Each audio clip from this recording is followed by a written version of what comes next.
Günaydın herkese tekrar. Ryan'ın sunumunu yapacak şu anda Amerika pazarı ile ilgili, yatak sektörü,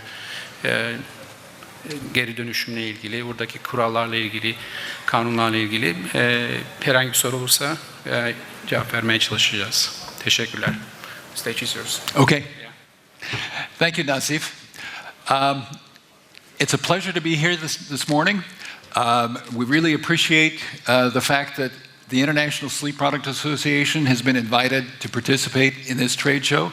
We've met a lot of very interesting companies today and yesterday, and look forward to meeting more of you and learning more about the Turkish industry.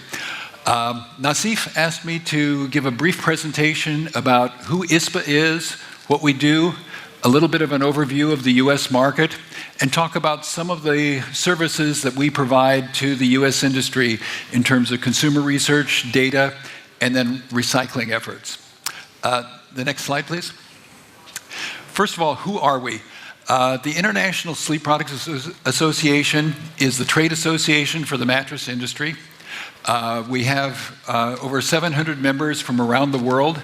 We're primarily focused on U.S. issues, U.S. safety issues and U.S. market issues, but we also look at trends around the world, and we coordinate with other groups representing the mattress industry in other markets on recycling issues, safety, and we exchange data with those other groups as well.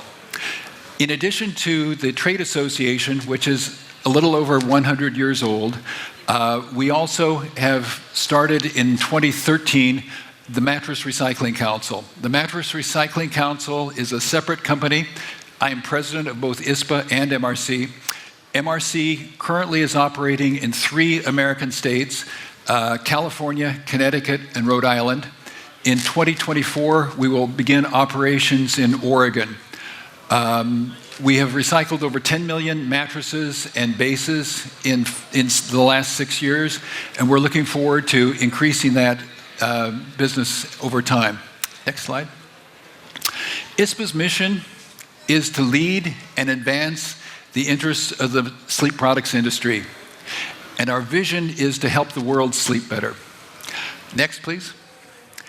Our strategic plan covers 6 goals.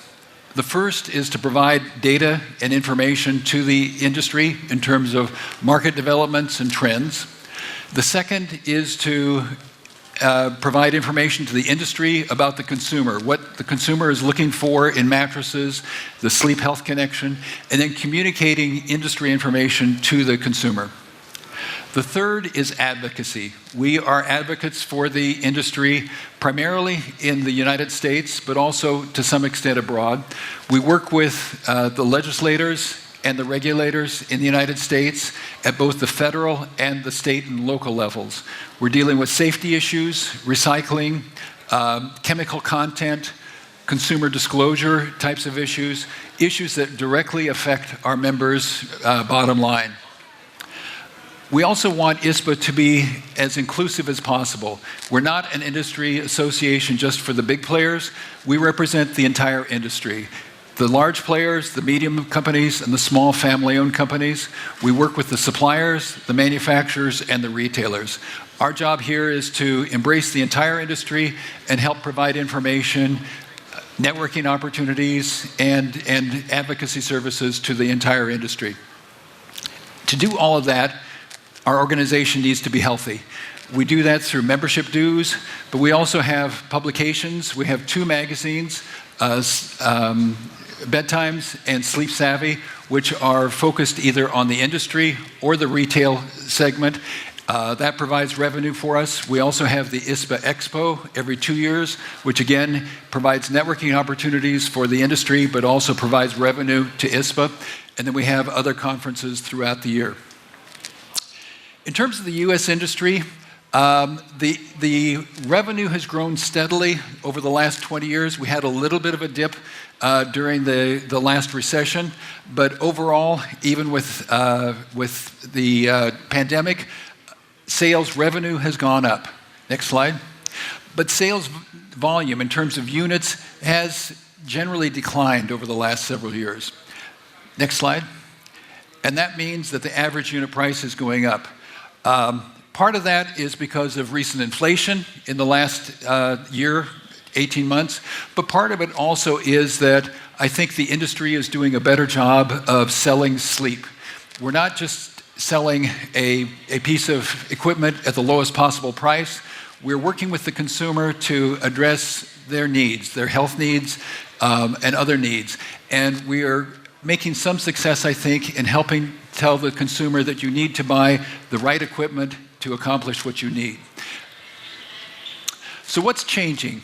We are in a very dynamic period where even though we're all selling rectangles, those rectangles are really changing a lot in terms of how they're delivered and how they're made.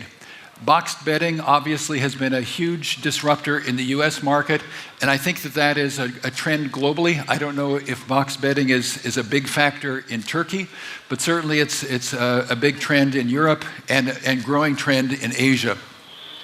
With that has come online retail. Online retail is certainly disrupting the traditional distribution methods. It's forced the brick and mortar retailers, obviously, to adjust and to become omni-channel. They now need to sell through all channels. In the US market, imports have been a huge factor as well. Imports have accounted for up to 25% of the volume of material coming into the United States. As you may be aware, we've had a number of anti-dumping and countervailing duty cases in the last 3 years in the United States, and that's forced out some imports, but it's opened the door for other imports. Imports will continue to be an important part of the US market. I don't know that they will be as large as they were in terms of market share as they were 4 years ago, but certainly imports are here to stay in the US market. Motion foundations have also been a big change in the market. As the motion foundations have become more popular, they've replaced the traditional foundations, which has been an important part of our market for decades. We also see that the consumer is shifting away from buying both a mattress and a foundation to just buying a mattress. Part of that is because they have different types of bases. They no longer use foundations, but part of it also is the consumer will try to reuse the old foundation. So that's a change in the consumer buying behavior. And then just consumer preferences. I'll get into that in just a minute, but it's really interesting to see across different generations, as well as where the consumer lives, what type of family style they have, and so forth. The preferences are changing very much. Next slide. Just a minute more on the boxed bedding phenomena. We think that this is going to probably continue growing. Certainly during the pandemic, it skyrocketed. Since the pandemic, we're starting to see a little bit of reduction in boxed bedding, but overall, I think that this is a trend that will continue. Next slide. So the impact of boxed bedding is that it's increased opportunities for online buying. It's lowering the price points for many consumers. It requires different types of materials. So we were just talking to an adhesive manufacturer, and that's certainly an area that has innovated a lot to accommodate the boxed bedding product. We need adhesives that will bond quickly, that will dry quickly, and that will provide good performance in terms of noise and durability. And the adhesive sector has been very responsive to that. And we're seeing other materials lines responding to that, fabric that will recover very well. And I think that those types of innovations will certainly continue for the foreseeable future. One problem, though, that boxed bedding is introducing is that they have extended the return policies for consumers, at least in the United States. I don't know about Europe or Turkey, but in the United States, it's common to have a 10-month, even a 12-month return policy. This is something we never experienced before, and it's causing big financial problems for some of the boxed bedding brands. So it will be interesting to see if that changes over time. I think, unfortunately, that's one of the features that once you offer it, it's hard to pull it back. And I think that's going to change the market. It also results in a shorter replacement cycle. the types of consumers that are buying box bedding may be the types that will want to replace their beds more frequently.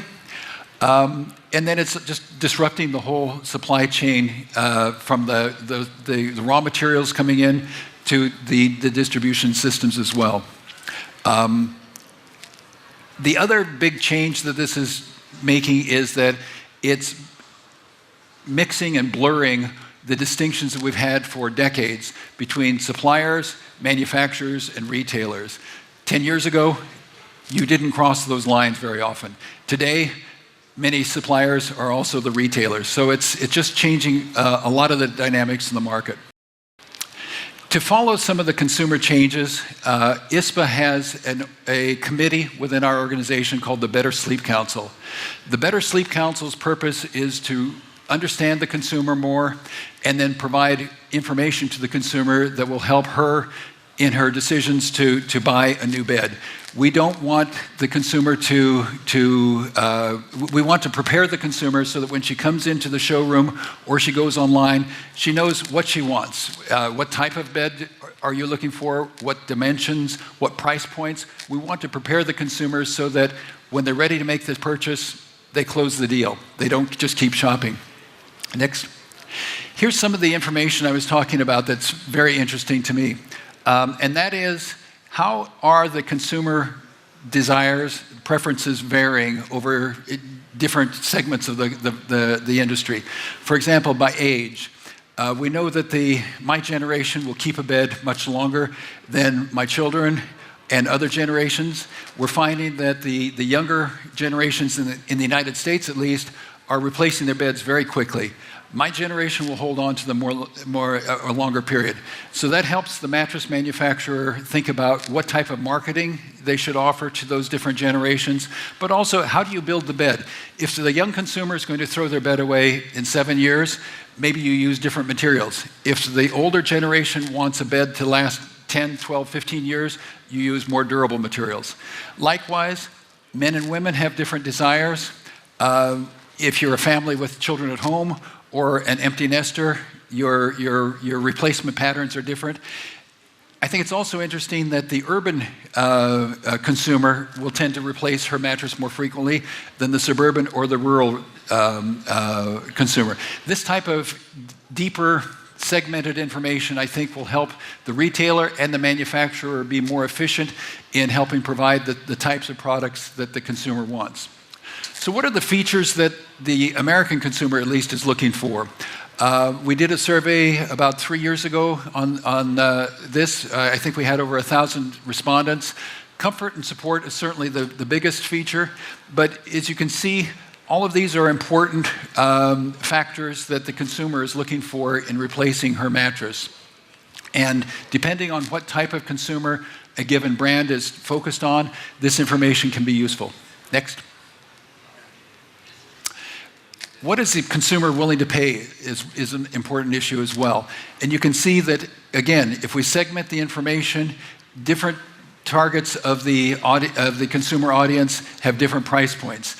And a manufacturer should keep this in mind when pricing and developing their products. Next. It also looks like we are leaving money on the table.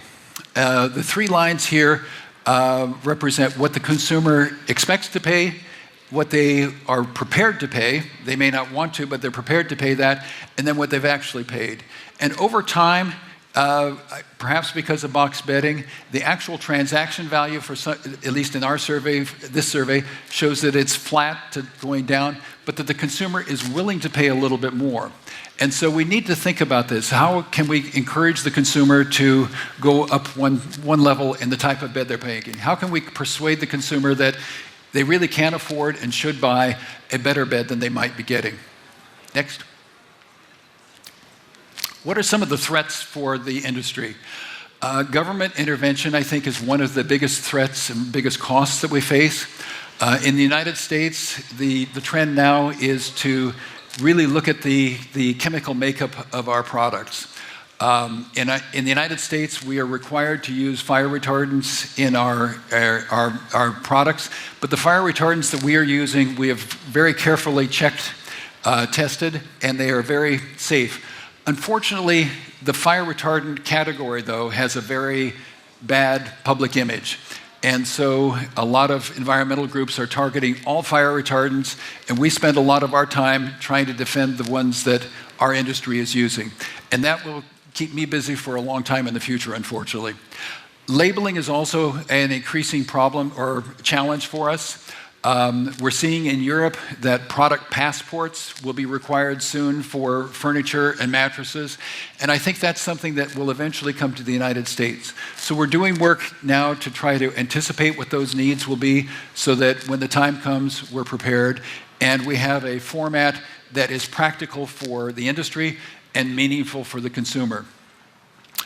There's certainly a lot more pressure on the industry to recycle, and we're responding to that. We have developed a system that works well, it's well funded, and we're ready to expand that to other states as necessary.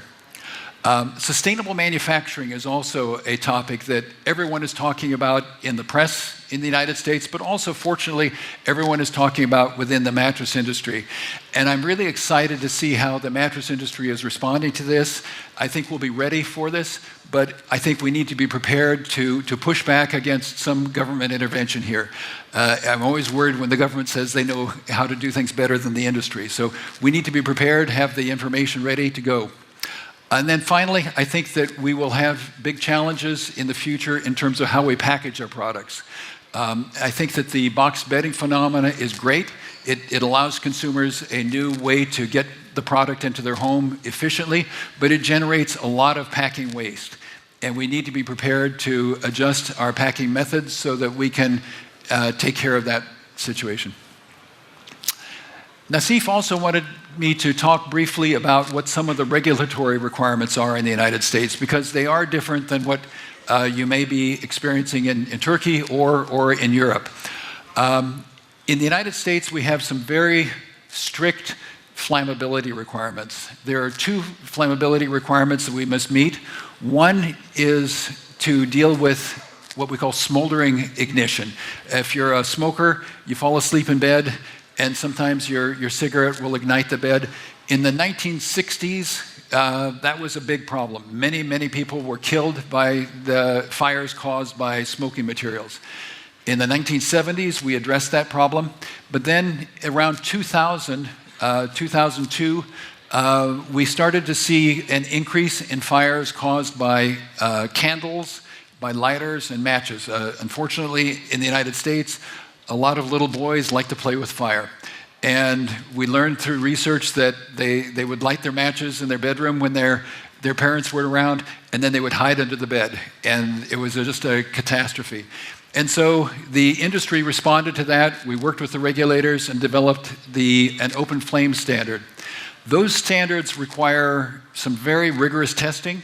So if you're planning to enter the US market, make sure that you understand those standards and be prepared to work with your customer as well as your suppliers to make sure that you meet those standards. If you don't meet those standards, you cannot sell in the United States. So that's a very important prerequisite, an important requirement for you to come into the United States.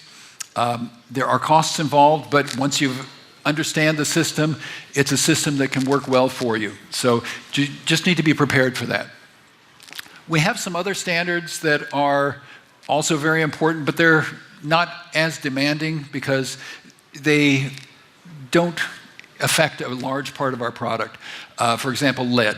We can't have lead in our children's products. The lead tends to be a problem, as far as I'm aware, only in some of the dyes and pigments that are used in some of the outer cloth, but that's easy to adjust for. Phthalates are another chemical. It tends to be used in children's products or in products for the elderly. It provides some water barrier protection, and that can be a problem. So if you're targeting either the older generation or the children, you need to be aware of those standards. And then finally, one of the areas in the United States that can be a challenge for some companies is the types of health claims you can make. For example, during the pandemic, some companies were claiming that their fabric had antimicrobial capabilities or other types of health capabilities. In the United States, you cannot make those types of claims unless you get government approval. And the government approval process is very demanding and also time-consuming. So be alert to that. Significant fines can be imposed if you violate those rules. In the United States, we have federal requirements. We also have local states have their own requirements. Those will include the label that you put on your product. You have to be very precise in what types of materials you list on the label. Again, it's a challenge the first time you come into the industry or come into the market, but once you understand the rules, it works pretty well. And then there are various chemical requirements. For example, in one state, you're forbidden to use some types of fiber. In other states, it's a different fiber. So you need to understand the local requirements a little bit before you start marketing. We don't have too many of those rules, but there are enough that you just need to be strategic about how you design your product. Can you design a product that will be sold in all states? Or do you need to be especially strategic so that you sell in some states but not everywhere? There are consultants who can help you provide information. ISPA can also provide you some information on that. Next slide. The last major topic I'd like to talk about is recycling. Recycling is a big issue for the industry. Our product is large, it's very visible. It's something that the politicians like to focus on. And so they say that because beds are big and costly for our solid waste systems, it's the industry's responsibility for taking care of them. We also know that how you deal with your old bed can be a barrier to consumers buying a new bed. The consumer thinks, well, I need a new bed, but what do I do with my old one? We want to make it easy for the consumer to get rid of their old bed so that is not a hindrance to sales. In the United States, we estimate that at least 15 million mattresses are discarded annually. As I said, we created the MRC to handle these. We've been in operation since 2015. And today we are able to recycle about 72 or 73% of the weight of all mattresses that come into our system. We think this is an excellent example of a public-private partnership where the industry has taken responsibility, we're doing it under the supervision of the government, and we're doing it very efficiently. Next slide. As I mentioned, to date, we've recycled over 10 million mattresses. We've diverted over 175,000 metric tons of steel, foam, fiber and wood from landfills that are being used to make new products. And we've saved more than 7.6 million cubic meters of landfill space. And I think it's important here to mention that we're not burning this material. We're not using it to generate heat. We are using these materials to make new product. We're making rebonded foam to use as carpet pad. The fiber is being used in insulation. The steel certainly is very readily recyclable, and so forth. In order to do these types of programs, the industry insists on 4 basic elements. Number 1, we want the program to be run by the industry. We don't want the government to run it. We want to be able to be in charge of it so that we can coordinate the actions and make sure that it fits what the consumer wants and what the industry wants. We also want it to be funded by the consumer. In the United States, recycling programs are often funded by the industry, but we don't want that. We don't think that that's a fair and equitable way to fund these programs. Instead, we charge the consumer. The retailer charges the consumer a small fee when she buys a mattress. That money is then sent from the retailer to my company. We use that money to then hire the recyclers. So it's a very efficient funding mechanism. It gives us enough money to do the job, but it's a small amount. The fee also helps us create a conversation with the consumer. She asks, well, why am I paying $10 more? Well, you're paying that so that we can recycle your mattress and use it to make new products. And the consumers are very supportive of that, so it's a good system. The state provides oversight, but they don't micromanage. We want to be in charge of the administration. And then finally, we want to make sure I don't wind up in jail. We want to have an antitrust exemption so that we can set the prices and do what we need to do without having to worry about the antitrust laws. As I said, funding is a big part of our program. We use those funds then to collect the discarded units. We provide trucks and trailers to handle them. In California alone, we have 14,000 truckloads of mattresses coming into our system every year. We're also using the money to improve operations. We train the recyclers on how to be better in terms of managing their facilities, how to avoid fire safety problems, and so forth. We're also spending about $1 million a year to find new and better uses for recycled materials. And we're also working with the industry to try to bring circularity into the manufacturing process as well as the product design process. We're hosting a conference. ISPA is hosting a conference in November in the United States. It's our first sustainability conference. We will have people there giving examples of how they have embodied sustainability concepts in their businesses, how they're thinking about how can we use fewer materials in our products, and how can we design our products so that they're easier to recycle at the end of their useful life. Next. As I said, part of the process is to provide transportation. One big part of our process is the recyclers themselves. We pay a fee to the recyclers who will dismantle the materials, separate the foam, steel, wood from each other, and then send those materials to the recycling markets. Any revenue that they get from selling the steel and the foam and other materials is revenue to the companies. And in addition, we pay them a processing fee. Our fee also covers education and outreach to explain to the consumer, how do you recycle a mattress, what happens to it? And then we, as I said, we also administer the program and conduct research. Next. To communicate with the consumer, we have in-store publicity materials, advertising campaigns. We run TV ads as well as print ads, public service announcements on the radio. We also heavily use social media and then community events. When there's a local community fair, we often will bring a trailer to the event. Consumers can bring their used mattresses with them. Or we have a little kiosk where children can learn about recycling. We're trying to educate the consumer that recycling a mattress is not a big problem, that we make it easy for them.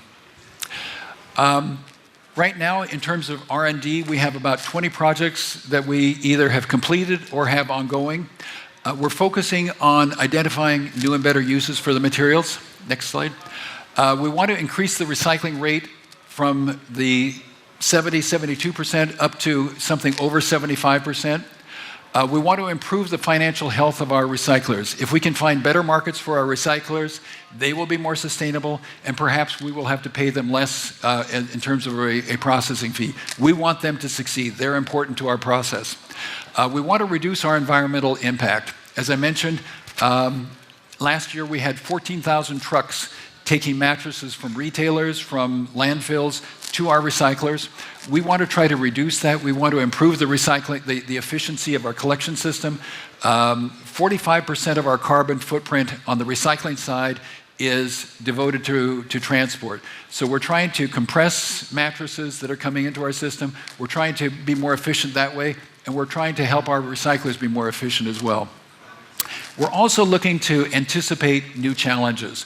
One of the challenges that we've faced is, what do we do with pocketed coils? Pocketed coils are a wonderful product for the consumer. They're easy to manufacture. They provide really good comfort and support. But at the end of the useful life, they are very difficult to recycle. And so we're working with other groups to figure out, how do you avoid some of the adhesives problems that we have in pocketed coils. But we've also developed a machine that will help separate the pocketed coils more efficiently. So those are the types of challenges we're looking to avoid in the future. Some of the projects we have ongoing right now are taking mattress materials, carbonizing them. They can then be used for battery electrodes, for high-capacity batteries. Some of the foam can be chemically converted into a material that can be mixed with a material called zeolite to make a low-strength cement. You wouldn't want to use it for buildings, but you can use it for paving. You can use it for some roads, sound barriers. It's a much more energy-efficient cement-making process. That work is being conducted in California. and we should have something available, hopefully, in the next couple of years that can be used commercially. We're also looking at taking foam and putting it under pressure and heat to convert the structure of the foam so that it could be used for shoe soles or for tool grips. Turn it into a rubber-like material that can be used for other purposes. And then we're also looking at taking the wood from our foundations for particle board production. We're also working on using rebonded foam for oil absorption applications. For example, if there's an oil spill or a marina where boats are regularly discharging small amounts of oil or gasoline into the water, we can use the rebonded foam to collect that oil. Textile recycling is one of the biggest challenges. We use a lot of blended fibers in our products, and the blended fibers are great from a performance standpoint, but they have virtually no value in the scrap market. And so we're using enzymatic digestion to take apart the fabric. For example, if you have a cotton polyester blend, there are enzymes that will dissolve the cotton and leave the polyester behind. We can take some of the gases that come from the cotton, use that as fuel, and then use the polyester again to make new products. We're studying the age of our products so that we understand what the product flow will be. When would we expect to see more pocketed coils come in? When would we expect to see more foam coming in? We need to be able to forecast that for our recyclers, and to do that, we need to understand better the age of the product mix. And finally, we're working with our recyclers to reduce fire risks in the plants. Foam is a very flammable material. We educate the recyclers on the importance of having fire suppression equipment, but we also want to make sure that the workers are safe, and we're worried that if we have a bad reputation for fires, then no company would want to rent space for our recyclers. So we want to make sure that we control those risks as well. Finally, we've developed several programs within MRC to help raise the awareness of the manufacturers to their responsibility. We've created what we call the Sleep Products Sustainability Program, or SP2. And SP2 is a continuous improvement program where we work with the manufacturers to talk about how can you reduce waste in your plant, how can you reduce the amount of utilities and water that you consume, how can you also institute programs to continually improve your process over time. We've had 3 companies complete the process now. It was slowed down during COVID, but now it's starting to pick up again. And we offer this free of charge to any manufacturers that are based in California. And we're looking to expand this nationally, but right now we're fine-tuning the program in California. Next. Okay, that's it. I hope this has been helpful. I would love to answer any questions you might have. We're here to serve the industry, and we look forward to meeting more of you and talking to you. Any questions? Yes, sir.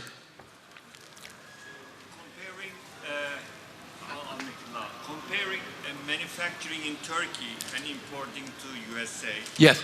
versus bringing Turkish machinery and the supply to the United States and manufacturing there, what would be the advantages and disadvantages of two? Well, right now there's an anti-dumping order on finished mattresses coming into from Turkey to the United States. So that is a big obstacle. Materials can certainly come into the United States. So if you're making fabric or springs or even foam or other materials, that type of material can be shipped into the United States very easily, but finished product would be difficult. I think there's certainly a demand for new equipment. Right now, in the next 6 months to 12 months, I think the U.S. market is declining. So the next year may not be a good time for selling new equipment. Many manufacturers may be reducing their capital expenditures in the short term, but long term, I think there's going to be a healthy demand. I think one of the impacts of COVID has been that we're seeing more manufacturing going on in the United States. So I think that there's good potential for materials and good potential for equipment into the United States. So the next year, because of the potential of recession would happen next year, that would be the reason? We are already experiencing a decline. The first 2 quarters of 2022 were terrible for us. Sales were down 20%, 25%. Part of that is because during COVID, consumers were improving their home and they were replacing their mattresses more quickly than they were before. So for example, the product that we would sell in 2023, we sold that last year. So it's natural that we would have maybe a little decline, but then the economy is also slowing down. And in the United States, and I think around the world, mattresses are something that you need, but if the mattress is wearing out, you can wait to replace it. It's not like your car. If you have a flat tire, you have to replace the flat tire. If you have a sagging mattress, you can wait a year, maybe 2. And I think we're seeing that as well. And I think the recession in the United States is just starting.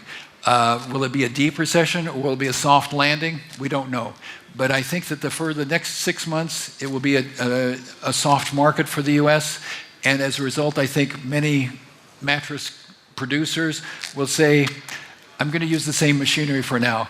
I'll put off my capital expenditure till 23, 24. Any other question? Can I ask one more or we continue? Please. ISPA and associations in Europe regarding recycling or sustainability? Yes. We are working with our counterparts with the European Bedding Industries Association. We're also working with the Australian industry. We've created what we call the Recycling Summit. We've met 3 times now. We met last in Orlando in March. March was when we had our ISPA EXPO.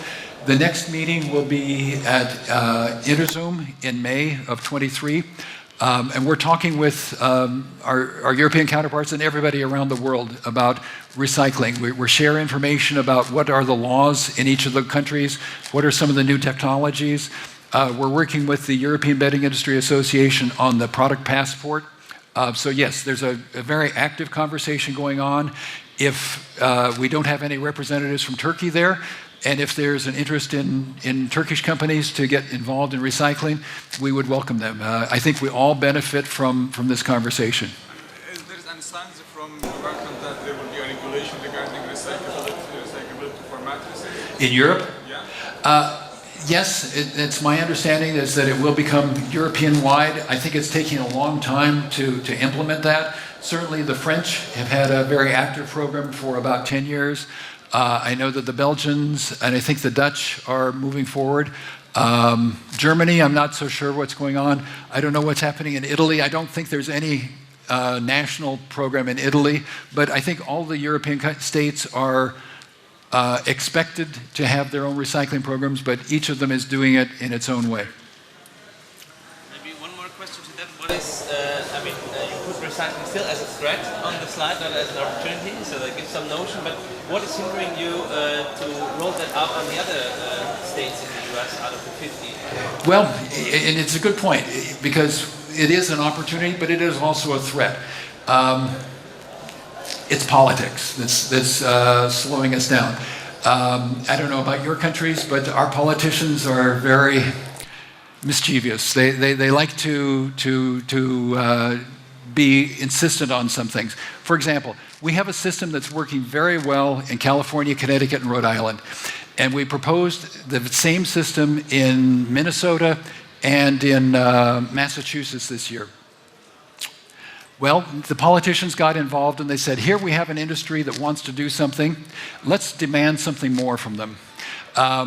In Massachusetts, there is a small recycling company that is being supported by the state. And so they were persuading the legislatures that we should pay not only a processing fee, which we're happy to do, but we should also pay a subsidy of $18 per mattress to help provide social services to the employees of this existing company. The existing company is set up to take people from prison, people who have drug addictions, to help them learn a skill, learn how to function in society. Excellent purpose. We support that fully, and we're prepared to pay a fair price for the services. But to provide the housing and education and things like that. That's more than this business should support. We think that we can help them, but we shouldn't have to pay 100%. And so it's that type of problem that we're encountering. Another big issue is who pays. That's a discussion we're having in New York right now. So many times the government wants industry to pay. We have deep pockets. We have money everywhere, of course. And so they want us to pay for everything. We're resisting that. We think that the consumer should pay for this service, and it's worked well in the other states, and so we're negotiating very hard on that. So those are some of the challenges that we're facing. The other challenges are that once you start doing something, then the government is starting to demand more and more. So for example, in Connecticut, the state would like us to collect the units from the consumer at their house. Okay, that sounds nice, but that would raise our costs twice, 3 times as much as what we currently pay. And so there's a constant negotiation going on between the industry and either the regulators or the legislature. And we hope that we can build a reputation of being honest about what we're doing, about being efficient, and about being effective in what we're doing, that the legislatures will agree with us, but it's not a perfect world, and so we have to negotiate with them. Thanks.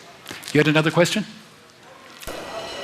With the ISPA, did you guys ever research about like the mattresses being used as a grounding and earthing apparatus, like connecting to the outlets? You know, there are some accessories being sold, and also the air circulation underneath the mattress is required. So in terms of this health perspective, did you guys do any research on that? No. Earthing, grounding, and air circulation under the mattress. As a trade association, no, we've not done any research on that. I know that many suppliers are looking at those types of issues, and we're starting to see some of those technologies come through in the mattresses.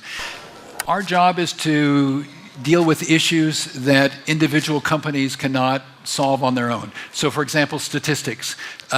One company can try to understand the full market, but it's probably more efficient for us to try to collect the information from everybody. Government affairs. One company cannot defend the entire industry when it comes to chemical safety or fire safety, but we do that. Recycling. It doesn't make sense for Tempur Sealy to recycle their beds and for Serta to recycle their beds. We take on those broader industry issues. But on those types of product-specific technology developments, that's up to the companies to do. Okay. Any other questions? All right. Well, thank you again for inviting us to participate, and thank you for your time.